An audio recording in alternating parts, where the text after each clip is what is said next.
Para makampleto naman natin yung quest na Beckoning ay punta lang tayo sa Mysterious Island tapos Lolo Isa. Tapos kausapin natin si Captain Rhubarb. Punta tayo sa LOL Ocean Challenges, tapos Mysterious Caves.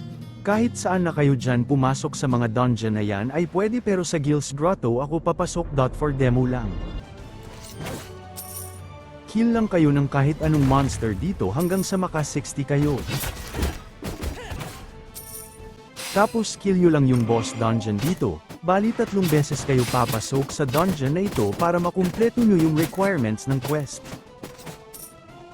Pagkatapos nyong matalo yung boss i-click nyo lang yung liwanag para makuha nyo yung water sample, bali 2 water sample ang nalabas sa isang boss, kuhanin nyo ito pareho.